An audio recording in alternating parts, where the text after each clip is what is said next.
And good morning, Moose Creek Farm. I thought I'd give you a little tour of the small 30 by 30 shop. It's pretty jam-packed. We'll go inside and take a look. So good morning, welcome to my channel.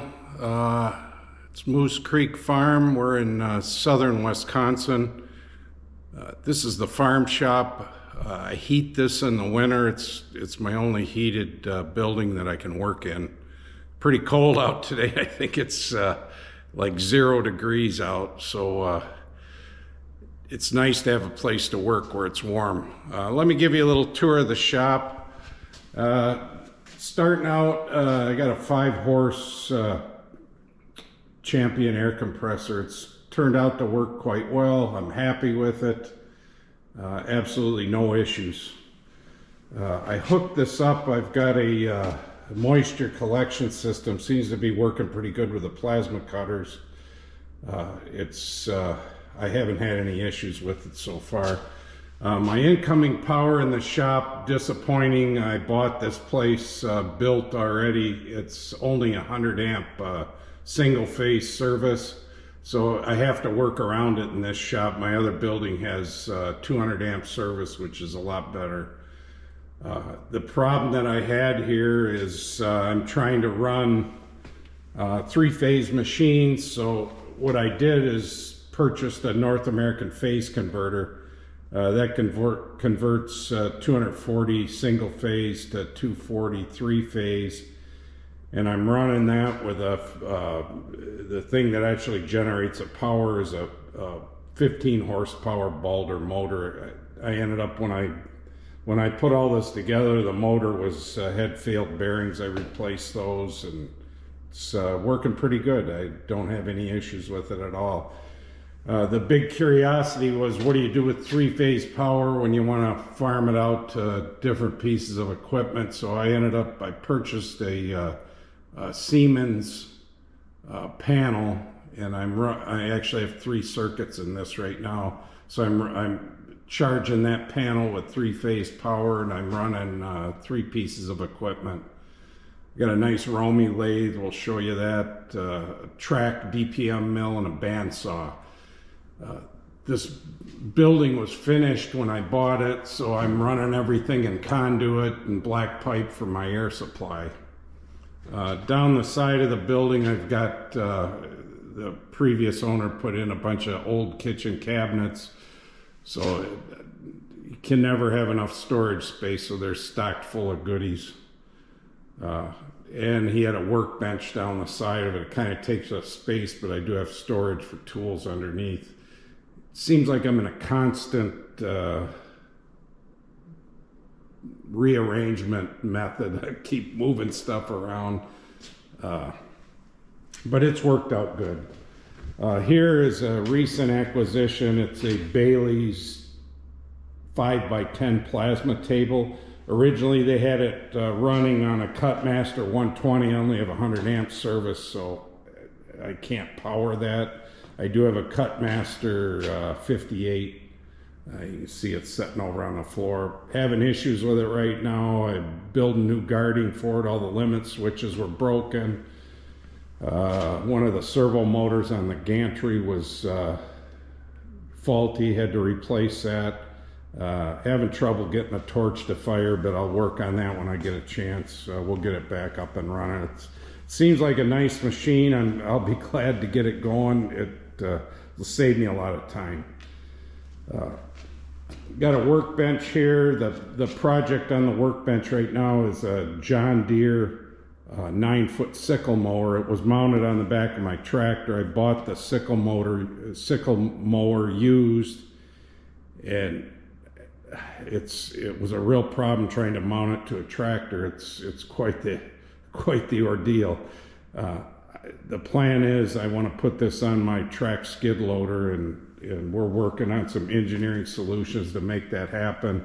I'm going to have another video that goes into the details of this and what I went through to mount this on here. It's not done yet, but it's got to get out of here. It's taking up a lot of space on my workbench, and I want it to go.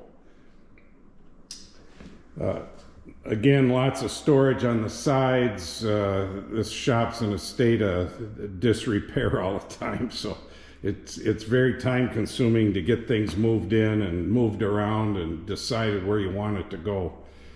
I got a Miller-Matic MIG welder, 252. I'm happy with the machine. At the time, I had sold my Lincoln Electric MIG welder. I really like that. I'm kind of getting used to the Miller. I got to be honest, I'd rather have the Lincoln back, but the Miller seems to be working okay. I got a Lincoln TIG welder. I use it sometime. It's very handy to have if you're trying to weld aluminum or doing finer work. The shop seems really cluttered right now. I had a friend come in the other day and he said, "Have you ever heard of a Gazinta?" And I said, "What?" I said, "Bob, what are you talking about?" And he said, "Yeah." He says, "You can take all this equipment and mount it on your bench using square tubing and sliding it in and out and taking it off and sticking it underneath when you're not using it." So that's the plan. I got to pick up some more tubing, and I want to get the plasma table going so I can burn out the plate to mount these pieces of equipment on. This is my Romy lathe.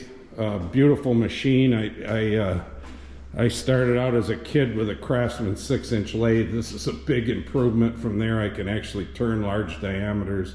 It's got a 7.5 horse motor. It's 16-inch swing, so it's a pretty capable machine. I love the thing. I've had to do some things to it. It's dirty. I got to clean it up.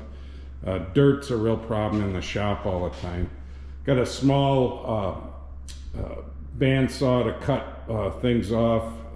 Working on I got my plate in there for the sickle mower right now. I'm figuring out what I got to do to that to make that design work.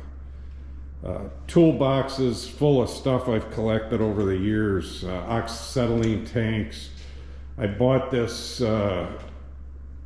toolbox from what is it, Harbor Freight. I'm pretty happy with it so far. They dropped it. It's got some bends in it, but they gave me a good price on it. And it's actually going to go over to my other shop because it's taking up too much space in here. There you can get an idea of the console and the plasma table. I've got some things to do to that. I got to put a ground rod in the ground. That could be part of the problem why my torch isn't firing, is the table's not grounded properly. This is a beautiful piece of equipment. It's a DPM track mill.